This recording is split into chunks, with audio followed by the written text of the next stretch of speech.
Now, you are still talking about Dhammanupassana, the 4 foundations of mindfulness. Whatever foundation of mindfulness we practice, when we begin, we always begin with some conceptual object. For example, when you do right step, left step, those stepping, this step, that step, right foot, left foot, they're all conceptual objects. Rising, falling, or the body parts, leg, head, they're all conceptual objects. Eventually, we bring it to the Paramattha Dhamma, the ultimate realities. From the Paramattha Dhammas, you go to the 3 universal characteristics. It's the same with Dhammanupassana, only you approach it in a slightly different way, and it covers more ground. For example, we are talking about these 5 aggregates. We talk of Rupa Khanda, the form of materiality aggregate. So it includes the Kayanupassana, includes the body foundation of mindfulness. When we deal with this Vedana Khanda, the aggregate of feeling, you include the feeling foundation of mindfulness.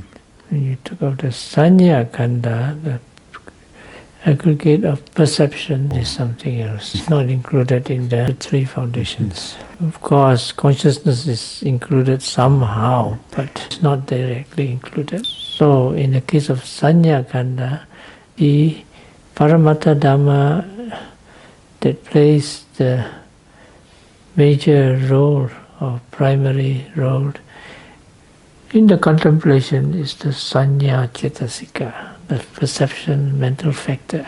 So the most simple form of cognition, like knowing this is red and this is blue. For example, what color is this? There are many colors, there are many perceptions. This one is mainly red perception. You recognize as red is because of your perception of red. But some people are colorblind. There's this red-green colorblind. Anybody colorblind here? No? Lucky. If you're colorblind, red and green, you won't see the difference. And one of my friends is colorblind in that way. He says they all look as grey. These people's skin is like all grey, greyish brown, all the same color. But still falls in love, and he got married 2 times. So it's something more than the color. Come back to this subject. So there are many perceptions, from the simple perception of color to the very complicated perception. But the similarity is the mind knows that this is such a thing by the characteristics or marks of the object. I was saying yesterday, the perception may be right or may be wrong. There's such thing as hallucination of perception. But whatever he perceives in the first impact, you think it is real, unless you have enough experience to learn from. When you do vipassana, you look at the Sanya Khanda, then you find that the perceptions are arising and passing away. Which means everything that you see and take as real are not so. There you go. But what is important, we develop the perception of the 3 universal characteristics. Perception of impermanence, perception of suffering, and perception of non-self, plus it includes one more, perception of foulness. Now these perceptions, when you talk of impermanence, suffering, non-self, are 3 universal characteristics. They are not just ultimate realities, they are the realities underlying the ultimate realities. For example, when you put aside all these concepts, are concepts real or unreal? Are concepts real or unreal? I think they're not real. Anybody disagree with that? Well, there are real concepts and there are unreal concepts. And there are real, unreal concepts, and unreal, real concepts. And there are unreal, unreal concepts.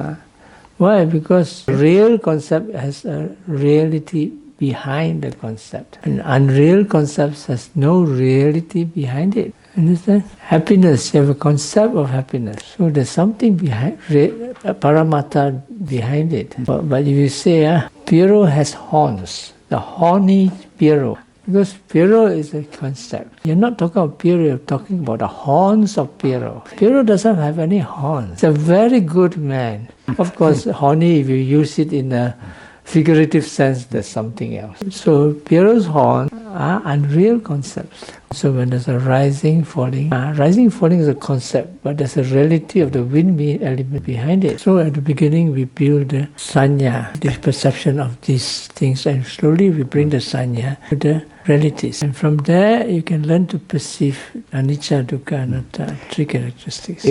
But you have to be careful here, because there is the concept of the three characteristics and the three characteristics themselves. When you talk of impermanence, oh yes, very soon all of us will die. In 100 years you'll all be dead. How impermanent is it? Yes, we're talking impermanence, but that is not what we're talking of, the reality within reality. So you go generally also the concept of impermanence help you to bring it to the three characteristics. So when you really sharpen your mind to experience the three characteristics, that perception has to come with insight. If you have a very thin needle and you can shoot that needle through a specific cell in the body, it has to be very good. It has to be very sharp. Impermanence is even more difficult than that, because the impermanence is the moment you see it, it is not there. Perceive what that really means. For example, we say, look, you must aim your mind at the moment of passing away. When you aim it, now when you hear it, you have the idea. That is the concept. So there's a concept of impermanence. What is it? You try.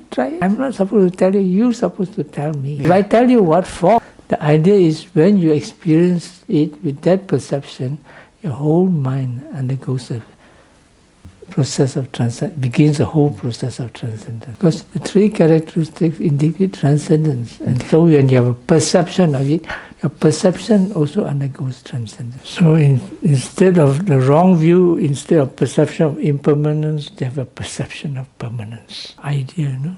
So they hang on to the idea. And because of this strong clinging and perception, it takes it as real. Take it as real. So similarly, when you develop the perception of dukkha, suffering, the perception of anatta, when it's really perception of these realities, then it has to be insight. This we talk about it later. This we are talking about Dhammanupassana. Today we go into this Sankhara Khanda, aggregate of formations. The Sankhara has many meanings depending on where it is used. For example, you say Sabbe Sankhara Anicca, all formations are impermanent. It refers to conditioned phenomena. When you say Sankhara Khanda, the aggregate of formations, it is mental. It does not refer to the conditioned materiality. So they defined that the Sankhara Khanda are all the mental factors with the Cetana, volition, as the leader. All the mental factors. So we come again to the question of volition. And so the normal translation of Sankhara Khanda are volitional activities. Sometimes when you meet in the translations as mental activities. When I first read this, I said, what is this? We always have to trace back to the Pali. And sometimes that's not enough because we are not born with that language. Unless you're quite an expert in Pali, then you know all the implications of that word. But this again is not enough. Many of those things are experiential. For example, at one time when I was in Burma, I was talking to a Swedish monk. I asked him about Pali, learning Pali. He says, I don't know Pali, but you know Pali. You don't say you don't know Pali. I don't know Pali. Then he explained why. Because many of these Pali words, they're experiential things like Nibbana, like Jhana and all those things. I don't know what it's about. I only know conceptually, but what they really are, I don't know. He was trying to be humble. Yeah. So, fortunately for me, I learned under Abhidhamma, under a teacher who is also a Vipassana practitioner. And so when I look at this Cetana, I said, this is very strange. Volitional activities is partly right.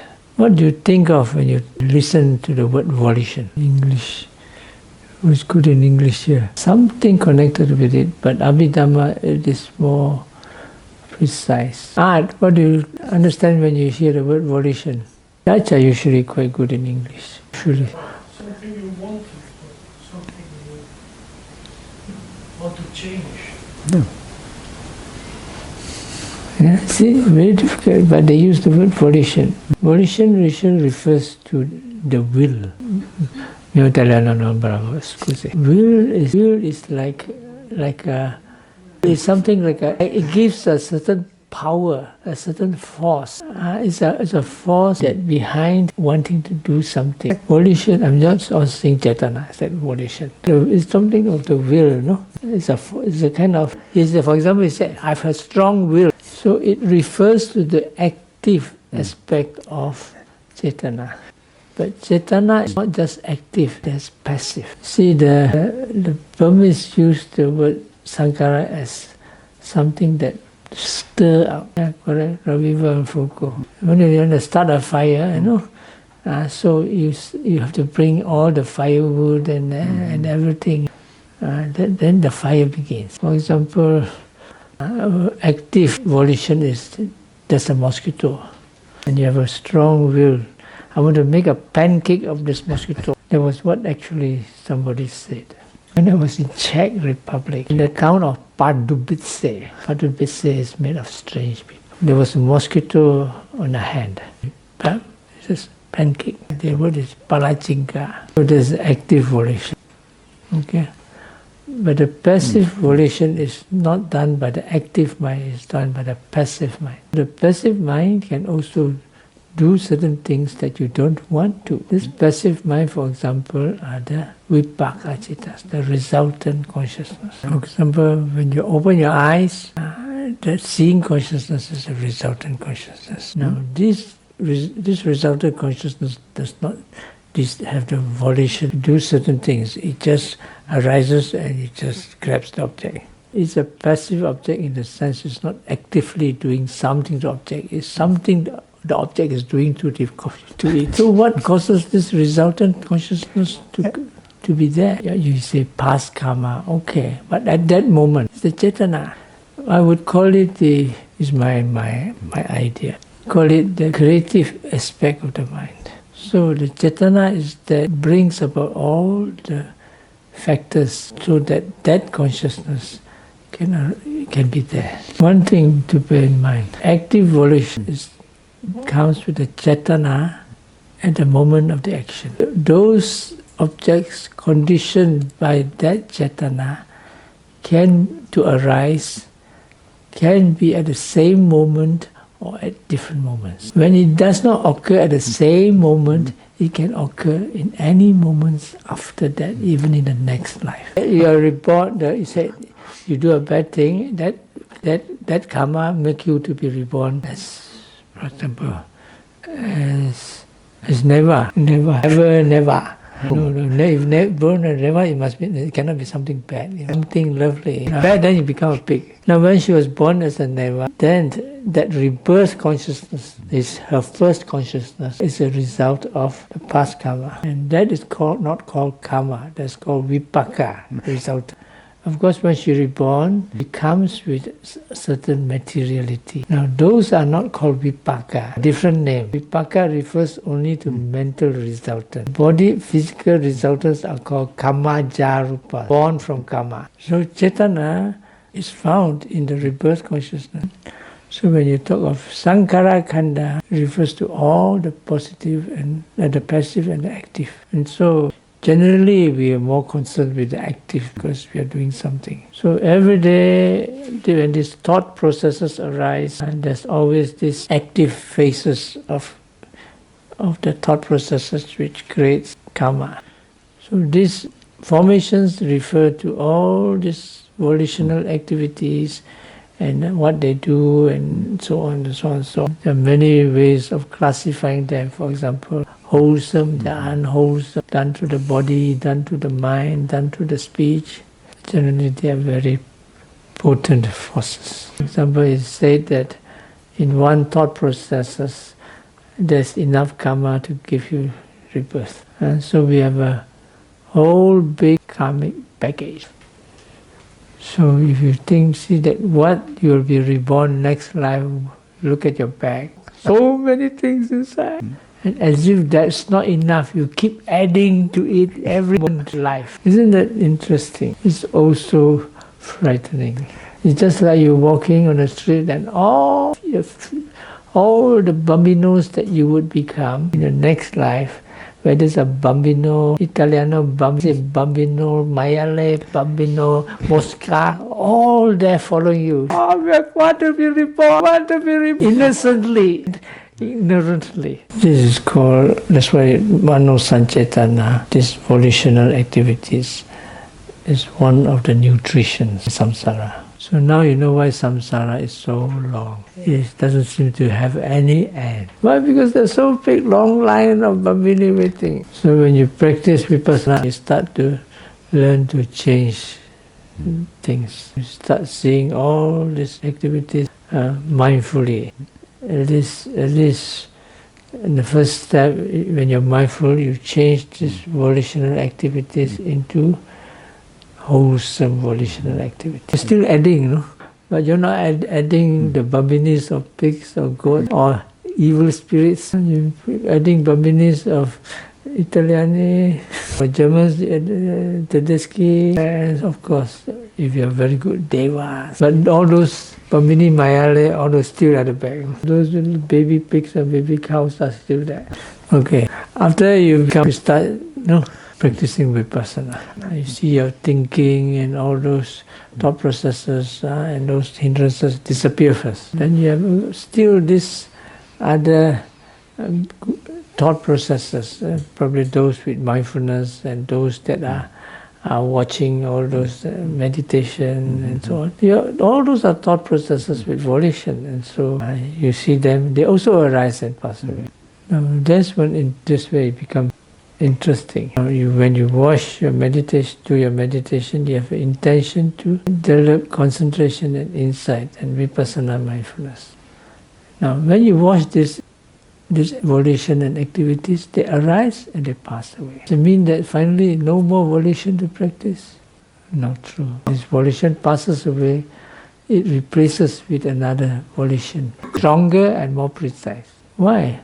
Because the mind is not a closed system. Because there is this aditana, this wish that is underlying it. And this volition, if you have a correct vipassana volition, is a transcendental volition. As the perception of anicca, dukkha, anatta deepens, the volition follows it, also undergoes transcendence. However, it is slightly different. Normal volition is conditioned and it creates conditions, phenomena. Whereas in vipassana, the volition is deconditioning. It does the opposite effect. But it is effective in this way only when you have this clear perception of the three universal characteristics. By the way, three characteristics doesn't mean there's nothing. And nibbana doesn't mean there is nothing. Nothing is a concept. And so that's why when we practice vipassana, we have to be quite clear the direction. Okay, we stop here, and you just mentioned the next aggregate is aggregate of consciousness.